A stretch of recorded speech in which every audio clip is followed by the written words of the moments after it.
होतंय. आता एन्व्हायरमेंट जर खराब झालं तर त्याचं अल्टिमेट नुकसान कोणाला होतंय? तर आपले जे 3 ऋतू आहेत, उन्हाळ्यामध्ये उन्हाचं प्रमाण वाढलं की बाष्पीभवन जोरात होतंय. क्लायमेट वातावरणामध्ये इंडस्ट्री वाढले, इंडस्ट्रीमधून बाहेर पडणारे गॅस वातावरणामध्ये आहेत. त्यामुळं ग्लोबल वॉर्मिंग म्हणजे असं कन्सेप्ट डोळ्यामुळे घ्या की आपण एक चादर घेऊन बसतोय, बाहेर प्रचंड गरम वातावरण आहे, तर आपल्याला आतल्या बाजूला घाम सुटेल की नाही? सुटेल की नाही?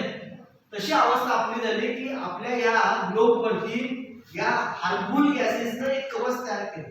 त्यामुळे आपण आत गुदमरायला लागतो. आपली सस्टेन करण्याची कॅपॅसिटी जोपर्यंत आहे तोपर्यंत आपण ते सस्टेन करू शकतोय.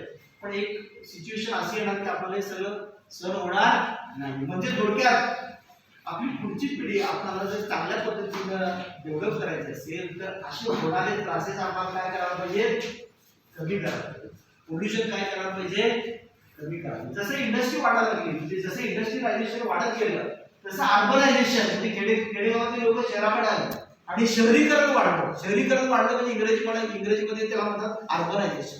Due to increase in industrialization there is a increase in urbanization. As a result of that the rate of generation of waste goes on increasing. त्यामुळे वेस्ट जनरेशनचा रेट काय वाढलाय?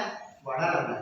आता हा वाढलेला जो रेट आहे याच्यामुळे होणारे जे परिणाम आहेत ते कमी करायचे असतील तर आपल्याला काय केलं पाहिजे? Being a civil engineer, being a environment engineer, we have to reduce such load on nature.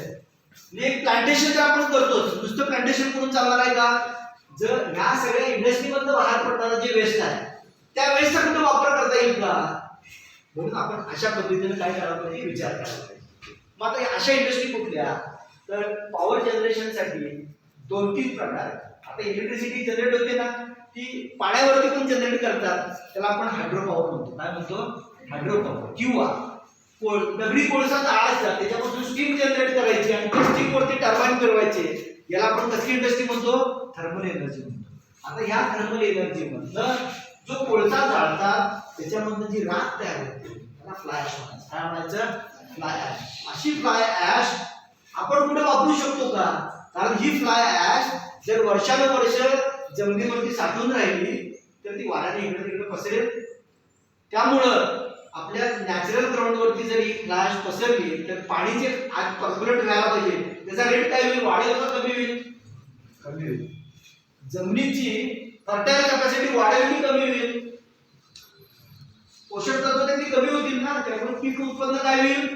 ते पण कमी होईल. अल्टिमेटली आपल्याला ही फ्लाय ॲश कुठे वापरता येते का? तर वापरता येते. म्हणून आपण काय तयार केल्या? फ्लाय ॲश ब्रिक तयार केली.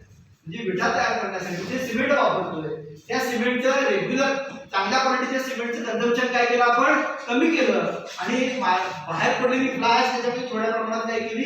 ऍड केली आणि त्यातून जे विटा तयार झाल्या त्या विटाला काय म्हणतो आपण? Fly ash brick. काय म्हणतो? त्यामुळं त्या फ्लाय ॲशचा वापर झाला. त्याचं प्रमाण वातावरणामध्ये असणारं, कारण अशी फ्लाय ॲश बारीक पार्टिकल जर वातावरणात राहिली तर आपल्या डोळ्यांना पण काय होणार? इरिटेशन होणार. आपल्या श्वासामधून आत गेली तर आपल्याला अस्थमा, ब्रॉन्कायटिस सारखे आजार होतील. अल्टिमेटली आपण रिकवर न होण्याच्या सिच्युएशन मध्ये जाऊ. म्हणून आपल्याला याचा वापर कुठे करता येईल का असा विचार करून आपण फ्लाय ॲशचा वापर केला. तसं इंडस्ट्रीमधून जी राख बाहेर पडते जाळल्यानंतर बॉयलर मधून, मोठ्या मोठ्या मेकॅनिकल इंडस्ट्रीमध्ये बॉयलर असतात. त्या बॉयलर मध्ये लाकूड किंवा बाकीचे वेस्ट मटेरियल जाळल्यानंतर जे वेस्ट मटेरियल आहे बाहेर पडते तर त्याचा वापर करता येते का? तर करता येते. अशा पद्धतीनं आपण ही एक बीट तयार केली. बिटांमध्ये एएसी ब्लॉक आपण त्या दिवशी बघितले. कसं रेड बीट म्हणजे लाल मातीपासून, नदीच्या पात्रातली जी माती आहे त्याच्यापासून आपण बीट तयार करतो, त्याला रेड बीट म्हणतो. तर त्याला सोल्युशन काय? आणखीन आपल्याला हे इंडस्ट्रीमधून वेस्ट गोळा करून 100% वापरू शकत नाही, पण काही 5 ते 10% जर वापरली आपण तर ते 5 ते 10% आपल्या सिमेंटचं कन्झम्पशन काय होईल? कमी होईल आणि वेस्ट कुठेतरी वेस्ट मटेरियल वापरलं जाईल. अशा पद्धतीने ही वीट तयार केलेली आहे. या विटेचा सध्या मार्केटमधला रेट आहे 12 रुपये. रेग्युलर लाल वीट जर आपण ह्या साईजची घ्यायला गेलो तर ती 16-17 रुपये आहे. ही वेस्ट पासून तयार केलेली आहे म्हणजे रेट काय झाला? कमी झाला. म्हणून अशा पद्धतीने आपण असं वेस्ट मटेरियल पासून काय वापरू शकतो हे सतत तुमच्या डोक्यामध्ये एक इंजिनियर म्हणून राहिलं पाहिजे आणि त्यातनं तुम्ही इनोव्हेटिव्ह आयडिया आमच्याकडे सबमिट करा आणि त्या पद्धतीनं आपण त्याच्यावरती रिसर्च करायचं.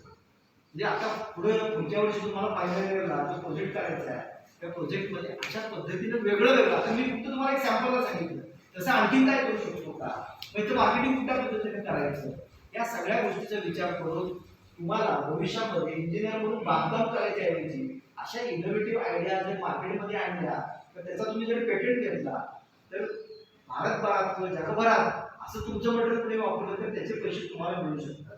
म्हणून हा पैसे मिळवण्यासाठी हा राजमार्ग आहे. म्हणून आपण आपलं डोकं अशा इनोव्हेटिव्ह आयडियामध्ये लावायचं. युट्यूब बघायचंच आहे तर चांगल्या गोष्टी बघा. Innovative idea in civil engineering असं टाकलं युट्यूबला तर तुम्हाला त्यातल्या बऱ्याचशा गोष्टी बघायला मिळतील. त्याच्यावर तुम्ही अभ्यास करा आणि अशा पद्धतीनं लॅटरल थिंकिंग करून आपण एखाद्या चांगल्या आयडियाचा काय करू शकतो, इन्व्हेन्शन करू शकतो. म्हणून आपल्या कॉलेजमध्ये देण्यासाठी IISc काउन्सिल आहे. आलं लक्षात तुमच्या? तर त्या पद्धतीने तुम्ही विचार करा, कारण आपण जगापेक्षा वेगळं काहीतरी केलो तर आपण सर्वाइव्ह होऊ शकतो.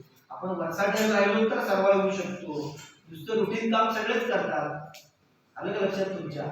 पण जेव्हा कष्ट करून जेवतो त्यावेळी जे समाधान मिळतं ते समाधान मिळवायचं असेल तर असं वेगळ्या प्रकारचं लॅटरल थिंकिंग करून आपण काय करू शकतो हे जेव्हा तुमच्या डोक्यात येईल त्यावेळी तुमच्या खऱ्या अर्थानं तुम्ही इंजिनिअरिंगला आल्याचं काय होईल, टेक्नोक्रॅट आहे. त्यामुळे इनोव्हेटिव्ह आयडिया डोक्यामध्ये येत राहू दे यासाठी चांगलं लिटरेचर वाचा, युट्यूबवरती चांगल्या व्हिडिओज बघा, डिस्कवरी बघा, तर त्यातून तुम्हाला अशा वेगवेगळ्या आयडिया मिळू जातील. आपल्या कॉलेजमध्ये IISc काउन्सिलचे काम करण्यासाठी विपिन पाटील सर आणि शिंदे सर तुम्हाला मार्गदर्शन करतील आणि त्याच्याबरोबर आम्ही सुद्धा आहोत. तर त्या पद्धतीने आपण एकत्र मिळून हे काम करायचं आहे आणि नवीन नवीन आयडिया करायचे जेणेकरून तुमच्या भविष्यामध्ये त्याचा